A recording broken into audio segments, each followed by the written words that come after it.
Buenos días, soy el estudiante Ronaldo de Oliveira Artajo y para esta actividad empezaré hablando de lo que es la tabla periódica de los elementos. Pues en esta se encuentran los 118 elementos químicos conocidos por la humanidad, en los cuales están organizados desde su orden atómico, su configuración electrónica y su compuesto químico. Estos están organizados en filas de 7 de manera horizontal, los cuales son conocidos como periodos, y en columnas de 18 de manera vertical, que son conocidos como grupos o familias. Cada uno de estos elementos contarán con una casilla propia en la cual se dirá el nombre del elemento, el símbolo que lo representa, su masa atómica, peso atómico. Luego pasaríamos a lo que son las tablas de valencia. En estas podemos ver que son la cantidad de electrones que posee un elemento. Esto mayormente se usa para lo que son los enlaces de algún elemento o la combinación de alguno de ellos. Por ejemplo, tendríamos las valencias de 1, las valencias de 2 o las valencias de 3, que son conocidas como monovalentes, divalentes y trivalentes respectivamente. Y cuando tengan más de una valencia, se hace un juego de palabras usando los prefijos mono para referirse a que tiene una valencia de 1, y luego si tiene un más 2, por así decirlo, sería monodivalente. Si tiene 1 y 3 sería monotrivalente, y así respectivamente. Y por último tendríamos lo que son las nomenclaturas, que son 3 entre las más conocidas. Tenemos a la de Stock, que es la que se usa los números romanos. Para realizar esto tendremos que usar un nombre genérico, en este caso podría ser óxido, y luego usaríamos el nombre del metal, por así decirlo, o podría ser un no metal, depende. En este caso podríamos usar de carbono, por así decirlo, óxido de carbono, en el cual le vamos a poner una valencia de 4. Escribiríamos el nombre óxido de carbono y al lado pondríamos lo que es en números romanos la cantidad de electrones que se han usado, que son 4. Lo mismo podría pasar con óxido de azufre, por así decirlo, si usamos valencia de 6. Óxido de azufre y en números romanos su valencia es 6. La otra nomenclatura, que sería la tradicional, que es la que mayormente usamos, se hace de manera un tanto diferente. Se usa un nombre genérico, que en este caso podría ser los anhídridos, y luego el nombre del elemento, seguido por un prefijo o un sufijo. En el caso de ser el de menor valencia se usaría el prefijo oso, y en caso de ser mayor valencia el sufijo ico. Al tener más de una valencia se ocuparía de la siguiente manera. Vamos a hablar con el cloro, que es el ejemplo más claro. El cloro tiene valencia de más 1, más 3, más 5 y más 7. La valencia de más 1 podríamos decirlo anhídrido hipocloroso. Hipo sería el de menor valencia y oso también. Luego para el de segundo de menor valencia tendríamos que decir anhídrido cloroso, ya que sería la valencia de 3. Para la valencia de 5 tendríamos que decir anhídrido clórico, y para la valencia de 7 tendríamos que decir anhídrido perclórico. Y por último tendríamos lo que es la nomenclatura de IUPAC, que es la más exacta, en la cual se usan lo que son los prefijos mono, di, tri, tetra, penta y así sucesivamente para referirse a la cantidad de electrones que se han usado o con los que se han quedado los elementos. Por ejemplo, si usamos el mismo caso del óxido de cloro, podríamos decir monóxido de dicloro, al quedarse con óxido de un electrón y cloro con 2 electrones. Lo mismo pasaría cuando usáramos la valencia de más 3. Al quedarse el óxido con 3 electrones y el cloro con 2, tendríamos que decir trióxido de dicloro, y así respectivamente. Soy el estudiante Luis Hernando Benavides García del grupo número 1.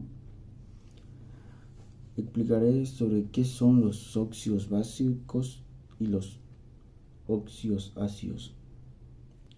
¿Qué son los óxidos?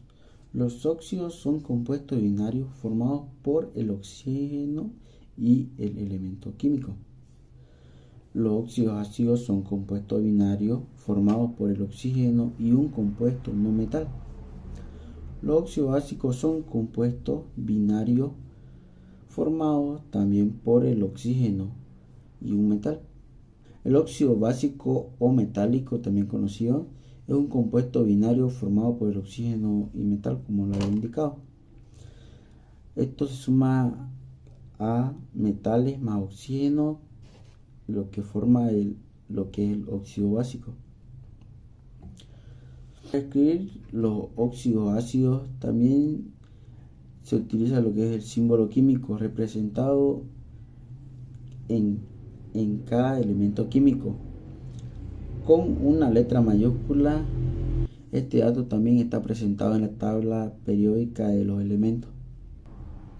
En este ejemplo tiene el elemento cobre con su menor valencia, que es el oso, sería el óxido cuproso. En el sistema de proporciones se tiene lo que es en cuenta el número de átomos de cada elemento que forma la molécula usando un prefijo griego. Los óxidos ácidos o anhidros, como se los conoce, también son compuestos binarios formados por un oxígeno y no metal. Esto es lo que es el ametal más oxígeno, formando así lo que es el óxido ácido o anhidro. Los ácidos hidrácidos. Los ácidos hidrácidos son un tipo de ácido inorgánico que se forma a partir de la combinación del hidrógeno y un no metal, generalmente halógeno, como puede ser cloro, yodo, flúor o azufre.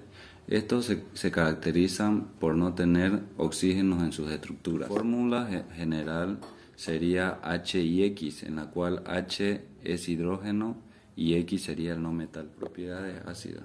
Al disolverse con agua libera iones de hidrógeno que contienen esta fórmula y el anión correspondiente. Esto le confiere sus propiedades ácidas. Estado físico. En lo general son gases en condiciones normales de presión y temperatura, pero al disolverse con agua forman soluciones ácidas.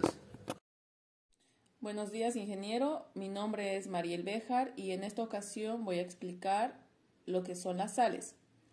Las sales químicas son compuestos iónicos que se forman a partir de la reacción entre un ácido y una base. Es un proceso conocido como neutralización. En esta reacción, los cationes, que son iones con carga positiva, de la base se combinan con los aniones, que son iones con carga negativa.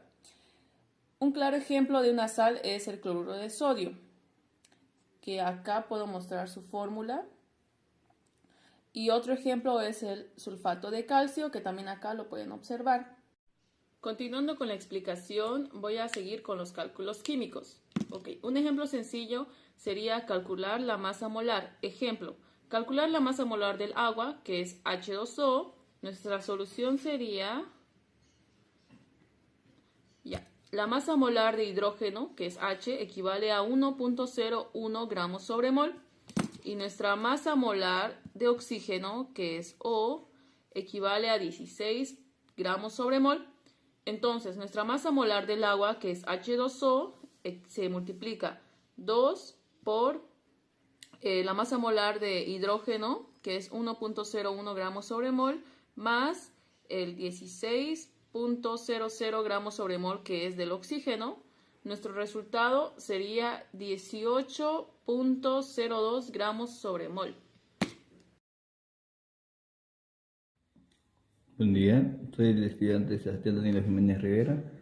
Voy a explicar sobre 3 temas que vendrían a ser evaluación de ecuaciones, estequiometría y concentración. Igualación de ecuaciones se refiere a que toda reacción química debe estar balanceada antes y después la reacción química, según la ley de la conservación de la materia. Bueno, aquí tenemos 3 ejemplitos que están basados por un método que llamamos método de tanteo, que vienen a ser 3 pasos, que serían identificar los elementos, cuantificar y colocar coeficientes como se puede ver, ya está balanceado por tanto por los reactivos como por como los productos. Este método trata de colocar coeficientes al lado de la sustancia para igualar toda la reacción. Como pueden ver, hay 2 hidrógenos por el lado de los reactivos y 2 hidrógenos por el lado de los productos, un oxígeno por el lado de los reactivos y un oxígeno por el lado de los productos. Como pueden ver, está perfectamente balanceado. En este ejemplo, igual del mismo caso, ocupamos los 3 pasos que mencioné antes. Y podemos ver que hay 2 nitrógenos, aquí hay 1, así que colocamos un 2 al lado de la sustancia para poder igualar. Como este 2 también afecta, como el nitrógeno y el oxígeno están juntos, viene a ser un conjunto, así que el 2 también afecta al hidrógeno. Y como podemos ver que tiene como sustancia 3, 2 por 3 serían 6, y al hidrógeno que está en los reactivos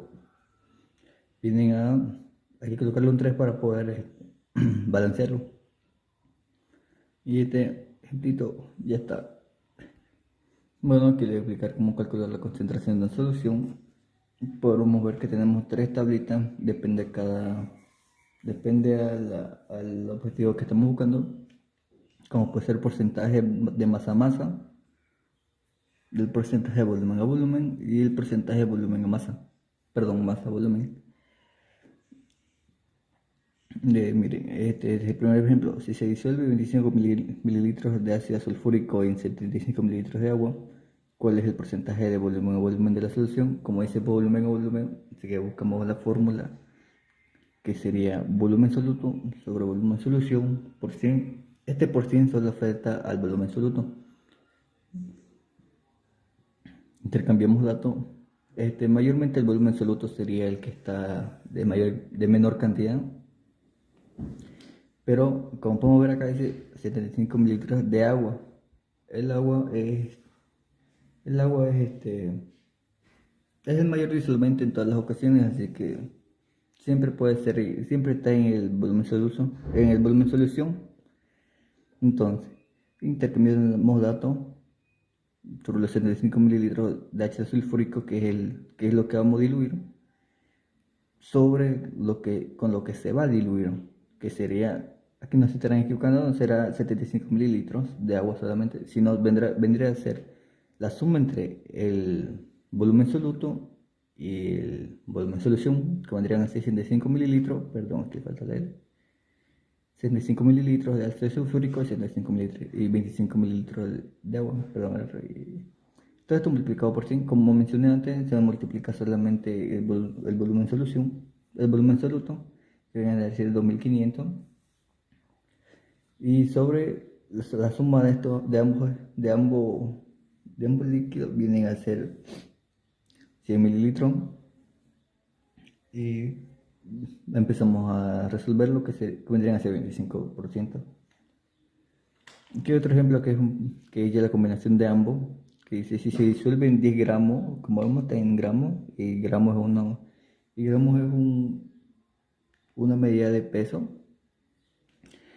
1 gramo de calcio sulfuroso en agua hasta formar una solución de 80 mililitros. ¿Cuál es la concentración de solución? Podemos ver que viene en gramos y en mililitros, o sea, tenemos que ocupar la tercera fórmula, que sería porcentaje de masa a volumen, que vendría a ser masa absoluta sobre volumen de solución multiplicado por 100. Entonces, intercambiamos de datos. Como podemos ver, 100 por 10 es 1000. Aquí no importa mucho los mililitros y los gramos, simplemente directo los números. Y vemos que si dividimos esto nos daría 12.5%. Esa sería la respuesta a la pregunta que estamos buscando de cuál sería la concentración de la solución. Bueno, le voy a explicar sobre la estequiometría, que vendrían a hacer todos los cálculos que venimos a hacer dentro de toda una operación. Este esquema nos va a poder ayudar para poder resolverlo, ya que si estamos buscando, digamos, si tratamos de convertir gramos de amoníaco a gramos de hidrógeno, Primero tendríamos que convertir los gramos los gramos de amoníaco a moles de amoníaco. Después de moles de amoníaco a las moles que estamos buscando, que vendrían a ser las moles de hidrógeno, y esas moles de hidrógeno tendremos que buscar los gramos de hidrógeno. Para poder resolver todo este tipo de geometría, primero necesitamos tener una reacción química ya balanceada. Pues no recuerdan cómo balancear y expliqué en otro video. Aquí diré que vamos a pasar al siguiente video. Si tenemos 4 moles de nitrógeno, ¿cuántas moles de hidrógeno se necesitan para reaccionar completamente? Como vemos, dice 4 moles de nitrógeno, solamente de la sustancia dada, nitrógeno. ¿Cuántos moles de hidrógeno? Bueno, los moles que queremos. Entonces, solo es un paso. Colocamos la cabecilla que sería los 4 moles de nitrógeno. En la parte de abajo se coloca lo que queremos tachar, es decir, mol de hidrógeno tachamos. Entonces, un mol de hidrógeno, ¿cuánto equivale a un mol de nitrógeno? ¿Cuánto equivale a un mol de hidrógeno? Si vemos bien, para poder formar amoníaco se necesita 3 hidrógenos y un nitrógeno para poder formar amoníaco. Entonces, como vemos, se coloca el 3 para poder simplificar. Entonces simplemente se resuelve, que serían 4 por 3, 12. Entonces se necesitaría 4 moles de amoníaco, 4 moles de hidrógeno para poder formar 12 moles de hidrógeno, perdón, para poder formar amoníaco. Este es más complejo. Directo la pregunta es: ¿cuántos gramos de hidrógeno se necesitan para producir 68 gramos de nitrógeno, de amoníaco? Como vemos, pasamos de gramo a gramo, o sea que nuestra operación va a ser directamente extensa, ya que tenemos que convertir los gramos de amoníaco a moles de amoníaco, de moles de amoníaco a moles de nitrógeno, y moles de nitrógeno a gramos de hidrógeno. Dime, sí, bueno, eso sería.